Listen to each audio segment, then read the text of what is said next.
Hey everybody, I want to thank you for joining me today, and I want to welcome you to our first marketing and mindset Q&A call of the year. We're going to do these once a month, so thanks for joining me here today. If you have a specific question, something that I can help you with, just go ahead and drop it in the chat. And if there's something that you maybe you're not thinking of now, but you think of it later as we go through a tip I'm about to share, go ahead and put that into the chat. So I want to share two things with you today.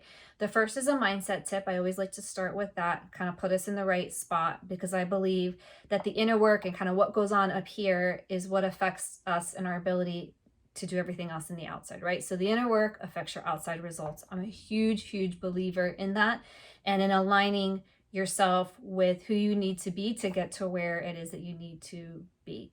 So on that end, I want to talk about a quote that I love. It's from Zig Ziglar, and he said, "Failure is an event, it's not a person." So I'll say that again.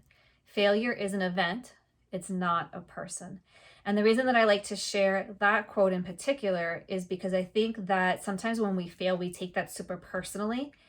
And what happens then is that we start to just think, I am failure, right? When really failure is just something that happened. It happens all the time to us. So we have to learn how to be resilient, see the mistake, learn from it, and move on, right? Instead of being like, I always fail, I'm such a mistake, things never happen right for me, or I didn't get this deal because I am such a screw up. Whatever that mentality might be going on in your mindset, let's go ahead and fix that today, and let's just reframe it that failure is an event, not a person, meaning you are not your failures. All right, so we'll kick that off with that. Yeah, thank you. I'm glad that you guys like that. It's one of my favorites. All right, so I'm going to get into our marketing tip for the month, and then I will go ahead and take your questions. So the marketing tip this month is around ChatGPT, artificial intelligence, and search engine optimization.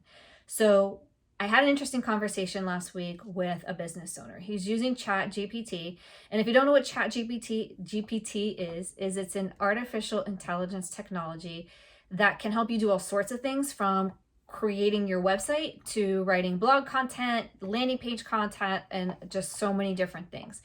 And what's happening is that you put in, let's say, for example, a search term, or you put in a topic, and it's going to spit out content for you around this topic. The idea is that the content is not plagiarized, that the technology, what it does is it searches all over the internet for similar content and then kind of puts something together, and it's supposed to be original and unique. A lot of times it does pass plagiarism checkers. So people are saying, oh, this is great. And now I can use this technology and literally in minutes spit out a full blog content. So what the business owner was asking me is, he said, Misty, I'm using ChatGPT, and I know that I can write multiple blogs in a day now because I can use this technology. I've run it through plagiarism checkers, and it's telling me that there's nothing plagiarized in there. I'm good to go. But I'm wondering how this is going to affect my SEO, or my search engine optimization, and my website ranking in the future. So this is what I said to him. I was like, first of all, this is pretty new technology, and there's two things that we want to pay attention to about this. One is copyright issues.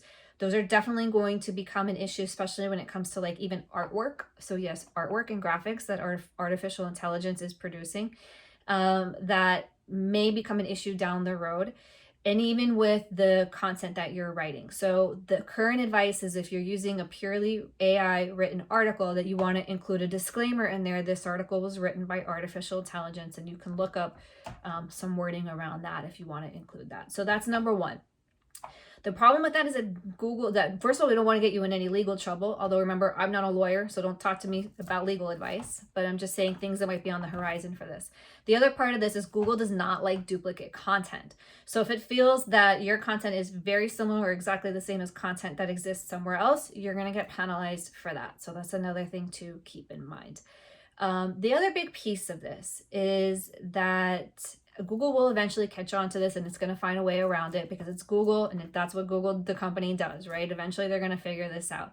So the shortcuts always end up having some kind of caveat to them, right? So it might work short term, but your long-term game is really where I would encourage you to look. So is artificial intelligence, ChatGPT, etc. useful? Absolutely. But if you're going to use it as a starting place and not the entire piece of your content, the be all and end all of what you're putting out there. The reason I say this is because Google has something that it's called EEAT, and those are the parameters that it uses to rank websites. So that stands for things like expert, authority, trustworthiness, etc. And so all that means is that Google wants to make sure that the stuff that you're putting on your site, you actually have knowledge of it, for example. That's one of the markers. So if you're going to use an AI article, heavily edit it, right? If you're going to use it, fine, but go in there, edit the wording, make sure it doesn't sound robotic, make sure it sounds natural, make sure it sounds, the way that you would speak, for example. And also make sure that you're including your own spin on things. So if you have a story, an example that you can share in that, if you have a specific experience that you can share with it, anything that you can add to it and heavily edit to make it match your level of knowledge and expertise and your experiences, Google will favor that. So I'm not saying don't use AI technology. What I'm saying is proceed with caution and allow it to kind of put you on the right track, but please don't use it exclusively. I think you'll get most out of it in the long run if you are, again, heavily editing it and just using it as sort of a foundation instead of the entire building that you're standing under. So with that, I'm going to go ahead and open up the floor for questions.